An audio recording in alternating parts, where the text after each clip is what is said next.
बिस्मिल्लाहिर्रहमानिर्रहीम। अस्सलामु अलैकुम वरहमतुल्लाहि वबरकातुहू। उम्मीद है आप सब खैरियत से होंगे। अल्लाह ताला मुझे और आपको बहुत सी बरकतें अता फरमाए।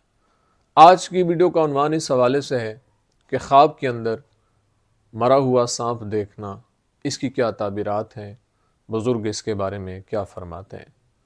अगर आप इसकी ताबीर जानना चाहते हैं तो हमारी वीडियो को एंड तक ज़रूर देखिएगा, और अगर हमारे चैनल पर न्यू हैं और हमारे चैनल को ज़रूर सब्सक्राइब करें, बेल आइकन के बटन को दबा के ऑल पे कर दें, ताकि हर नई आने वाली वीडियो को नोटिफिकेशन आप तक बर वक़्त पहुँच सके।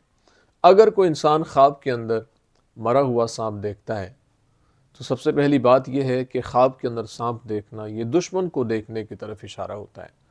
लेकिन अगर कोई इंसान ख्वाब के अंदर मरा हुआ सांप देखता है तो ये इस बात की तरफ इशारा है कि अल्लाह ताला ख्वाब देखने वाले से शर को और तकलीफ़ों को दूर फरमा देगा, और ख्वाब देखने वाले को दुश्मन की तकलीफ़ों से और दुश्मनों के दुखों से अल्लाह ताला महफूज फरमा देगा। उम्मीद है आपको वीडियो पसंद आई होगी। अगर पसंद आई है तो लाइक कमेंट शेयर ज़रूर करें, और ज़िंदगी रही तो इंशाअल्लाह नेक्स्ट वीडियो में आपसे फिर मुलाकात होगी।